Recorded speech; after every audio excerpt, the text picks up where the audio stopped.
নির্বাচন এলেই তৃণমূলের বিকাশ বসুর কথা মনে পড়ে বললেন অর্জুন সিং।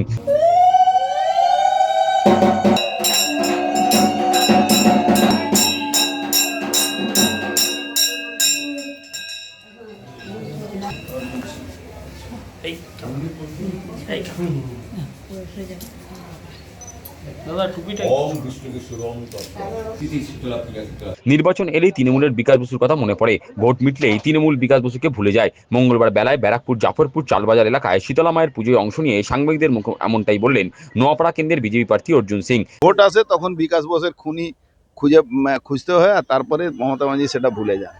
এদিন তিনি বলেন, বাংলায় 80-20 লড়াই হবে।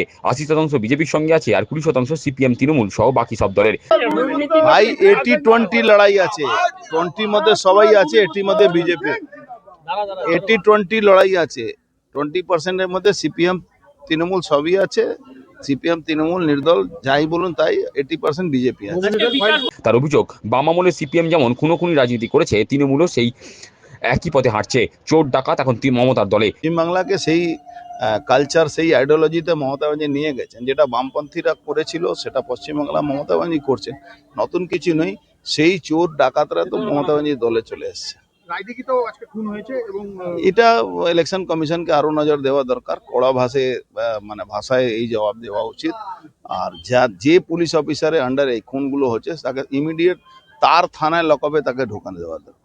প্রসঙ্গত, গোর্খাল্যান্ড টেরিটোরিয়াল অ্যাডমিনিস্ট্রেশন অর্থাৎ জিটিএ আওতাধীন পাহাড়ি এলাকায় শিক্ষক নিয়োগ দুর্নীতি মামলায় নাম জড়ায় প্রাক্তন শিক্ষামন্ত্রী পার্থ চট্টোপাধ্যায়, বিনয় তামাং ও ছাত্রনেতা তৃণাঙ্কুর ভট্টাচার্যের। ভোট প্রচারে জিটিএর সেই শিক্ষক দুর্নীতি মামলা তুলে ধরেছে গেরুয়া শিবির। যদিও তৃণমূলের তরফে দাবি করা হচ্ছে দলীয় প্রার্থীর বিরুদ্ধে অপপ্রচার চালানো হচ্ছে। এ প্রসঙ্গে নোয়াপাড়া কেন্দ্রের বিজেপি প্রার্থী অর্জুন সিং বলেন, জিটিএ শিক্ষক নিয়োগ দুর্নীতি মামলায় তৃণাঙ্কুর ভট্টাচার্যের নাম আছে। সেই মামলার এফআইআর কপি তার কাছে আছে। তার দাবি, তৃণমূল দলটা চোরের দল, দলের একাধিক নেতামন্ত্রী দুর্নীতিতে যুক্ত। অপপ্রচার চালাচ্ছে, তো আমি আপনাকে এফআইআর এর কপি একটু পরে দিয়ে দিচ্ছি। আমি গাড়িতে বসবো, খুঁজে বের করে দিয়ে দিচ্ছি।